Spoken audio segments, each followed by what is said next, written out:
তাহলে জাহান্নামের আগুন থেকে বাঁচাবেন। একে অপরের দায়িত্ব আছে। রাসূলুল্লাহ সাল্লাল্লাহু আলাইহি ওয়াসাল্লাম বলেন, কুল্লুকুম রাঈ ওয়া কুল্লুকুম মাসউলুন আন রাঈয়াতিহি। একে অপরের প্রতি যে দায়িত্ব, এখন আমার যে পরিবার, এই পরিবারের ভিতরে আল্লাহ তাআলা আমাকে চেয়ারম্যান বানিয়েছেন, আমাকে আল্লাহ তাআলা দায়িত্ব দিয়েছেন। আমার পরিবারকে কিভাবে জাহান্নামের আগুন থেকে বাঁচাবো, আমার স্ত্রীকে আমি কিভাবে জাহান্নামের আগুন থেকে বাঁচাবো, আমার সন্তানকে আমি কিভাবে জাহান্নামের আগুন থেকে বাঁচাবো, আমার ছেলে আমার মেয়েকে আমি কিভাবে জাহান্নামের আগুন থেকে বাঁচাবো, এই দায়িত্বটা আমাকে দিয়েছেন।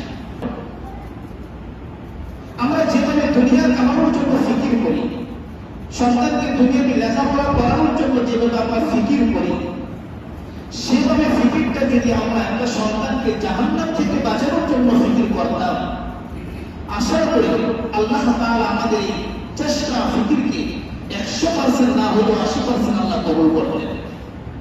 কিন্তু সেদিকে আমরা ফিকির করি না।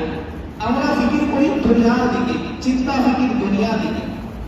যদি আমরা দুনিয়াতে যদি ভালো কিছু রেখে যেতে পারি, আমার সন্তান ভালো থাকবে, ভালো খাবে।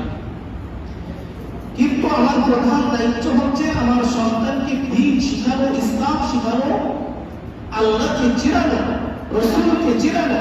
এটা হচ্ছে আমার মূল দায়িত্ব।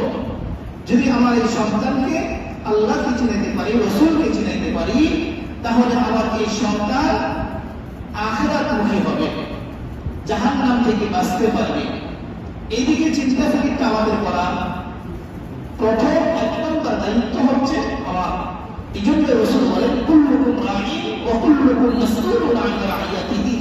একজন অপরজনের দায়িত্ব পালন করবে, সমাজের দায়িত্ব পালন করবে, সমাজের নেতা হবে, যে সমাজের নেতৃত্ব দিবে, যে তার আন্ডারে যে মানুষগুলো থাকবে তাদেরকে জাহান্নাম থেকে বাঁচানোর ফিকির করতে হবে।